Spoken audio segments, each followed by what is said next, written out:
तो देखिए बच्चों, सीबीएसई बोर्ड सैंपल पेपर 2024-25 का क्वेश्चन नंबर 7 ये है कि correct match of column 1 with column 2 etch. और बच्चों ये हमको कॉलम 1 कॉलम 2 दिया है, इसका करेक्ट मैच देखना। बच्चों देखिए, सबसे पहले तो यहाँ पे अपने को क्या दिया है, अपने से कह रहे हैं जैसे सबसे पहले दिया है इंफ्रारेड, है ना। इधर अपने को देखकर मालूम हो रहा है बच्चों कि ये उसका सोर्स दिया गया है, ठीक है, वो कैसे प्रोडक्शन उनका होता है। तो आपको पता होना चाहिए कि जो इंफ्रारेड होता है उसका जो प्रोडक्शन का सोर्स होता है वो होता है vibration of atom and molecules. ये आपके एनसीईआरटी में दिया भी है, आप वहां से भी इसको याद कर सकते हैं। तो यानी कि वन का जो मैच है वो कहाँ चला जाएगा, एस में चला जाएगा।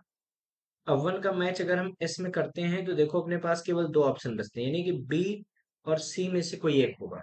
जहां से ऐसे भी हम अंदाजा लगा सकते हैं, अगर एक दो अपने को पता है तो भी हम यहाँ तक पहुंच सकते हैं। दिया बच्चों की रेडियो वेव। अब आपको पता होना चाहिए कि रेडियो वेव का प्रोडक्शन कैसे होता है। इनका प्रोडक्शन होता है rapid acceleration and deceleration of electrons in aerials. तो देखो, रैपिड वाइब्रेशन ऑफ इलेक्ट्रॉन भी यहाँ पे चल जाएगा, क्योंकि acceleration and deceleration of electrons होता है।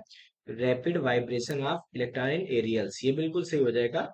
मतलब अगर हम बात करें तो ये जो सेकंड पॉइंट है अपना रेडियो वेव, ये कहाँ से मिलेगा, ये पी में मिलेगा जाके।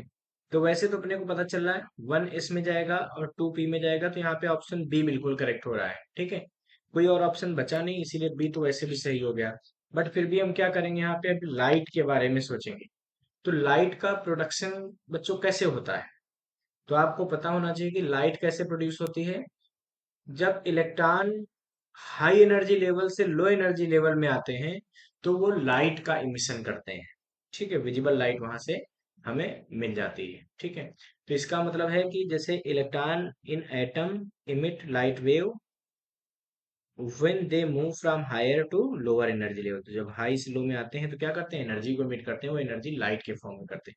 बिल्कुल सही है, मतलब तीसरा वाला क्यू में चला जाएगा। देखो तीसरा क्यू में गया, ये भी अपने को मिल रहा है यहाँ पे, है ना, ये क्यू लिखा हुआ है, ठीक है। और फोर्थ वाले को अगर हम देखते हैं यहाँ पे, तो क्या लिखा है, माइक्रोवेव। अब आपको पता होना चाहिए कि माइक्रोवेव का इमिशन कहाँ से होता है। तो बच्चों जो माइक्रोवेव होती हैं उनका इमिशन जो होता है वो क्लिस्ट्रॉन वाल्व से होता है, या फिर एक और वाल्व होता है जिसको हम लोग बोलते हैं मैग्नेट्रॉन वाल्व। तो इनसे भी होता है या फिर किससे होता है, मैग्नेट्रॉन वाल्व, याद रखना बच्चों, ठीक है। तो मैग्नेट्रॉन वाल्व से भी इनका इमिशन होता है। तो अगर ये ऑप्शन अपने पास होता तो ये भी बिल्कुल करेक्ट हो जाता। यानी कि माइक्रोवेव वाला ये फोर्थ में चला जाएगा, फोर्थ चला जाएगा आर में, यानी कि ये वाला भी सही हो गया, यानी कि ऑप्शन बी अपने लिए बिल्कुल करेक्ट हो गया। तो यहाँ पर ऑप्शन बी बिल्कुल करेक्ट होगा, इसको फटाफट नोट कर लीजिए बच्चों।